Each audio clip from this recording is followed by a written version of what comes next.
Thank you, Mr. Chairman, and thank you, Administrator Regan, for being here. It's really good to see you.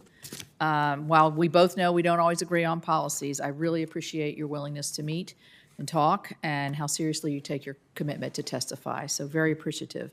A lot has happened since you appeared here for last year's hearing. The EPA has received enormous funds, enormous amounts of funding. In addition to the annual appropriations for fiscal year 2023, the EPA received an astounding $41.5 billion in additional funding as part of the so-called Inflation Reduction Act, which many of us refer to as the reckless tax and spending spree. For context, that's 4 times the appropriation that EP would receive in a typical year. As part of the funding, EPA received hundreds of millions of dollars specifically for administrative expenses, which could include hiring personnel for implementation of the IRA programs.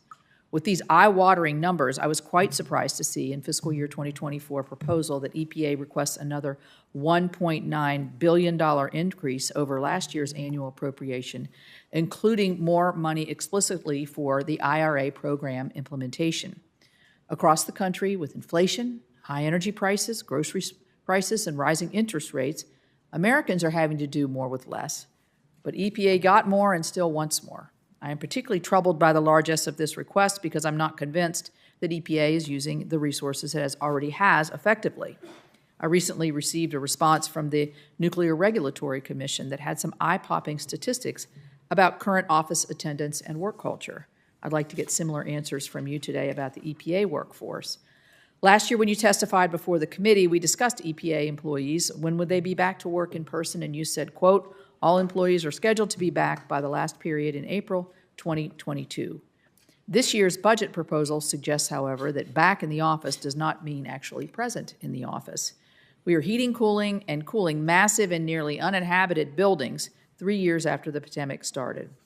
Now, with the public emergency over, I want to understand the agency's current work practices and how we can avoid some of this energy waste to the benefit of the environment and the taxpayer.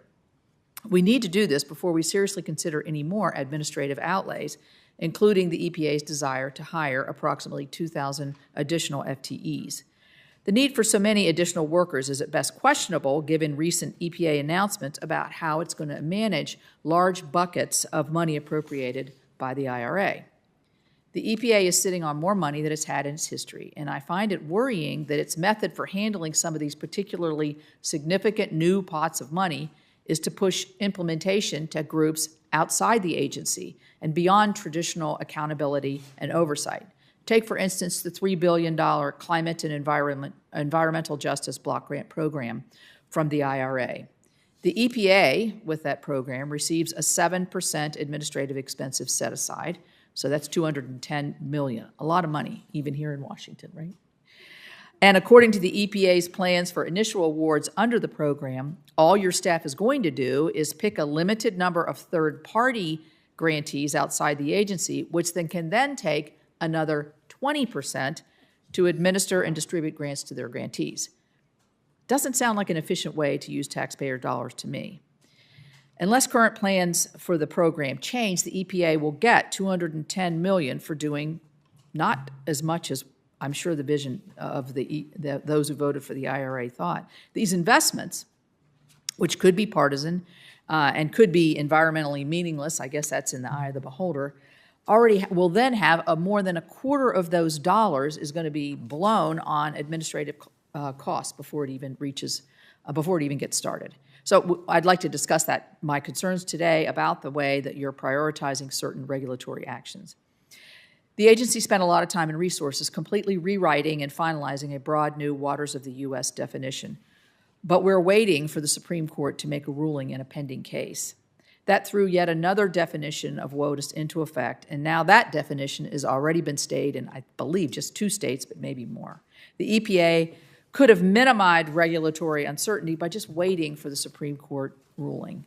During that same time, the Biden EPA took 2 years to develop a proposed drinking water standard, but believe me, I'm happy you finally did, for PFOA and PFOS. It concerns me that the EPA Water Office could have been prioritizing PFOS instead of writing the WOTUS rule, which is going to have to be changed in all likelihood after the Supreme Court makes its decision this summer.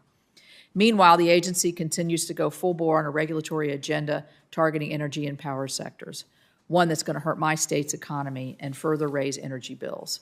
The EPA continues to push forward with its so-called EGU, or Electric Generating Unit strategy. As part of that strategy, the EPA recently finalized a water rule targeting coal plants called the ELG rule. It says the ELG rule is aligned with other rules so that we can help the industry be very thoughtful about long-term investment for all the regulations that are coming out of the agency. That's kind of code word for me. How are you going to shut your plants down? You went on to say, quote, not aimed at driving specific outcomes in terms of investment strategies, but I would disagree. I think it's clear what the administration is doing in an accelerated transition from coal and natural gas. Seems to be the playbook here.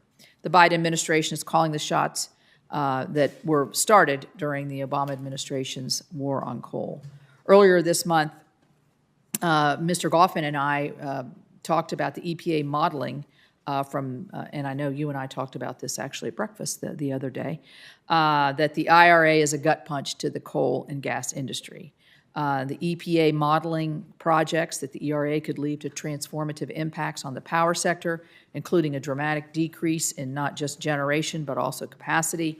We see that in the projections generated from the EPA itself. So I'm concerned about potential job loss in Appalachia, all across the country, in the natural gas industry, and I'm very concerned about what we see coming out. But today we're going to talk about the budget and other things, and I'm worried about the oversight in terms of the Inflation Reduction Act, since it looks like you're sort of outsourcing some of the oversight to these other these sub-grantees, and I wonder what kind of oversight we would have there, not to mention the 27% in administrative costs that are going to be dedicated towards engaging those dollars. Thank you.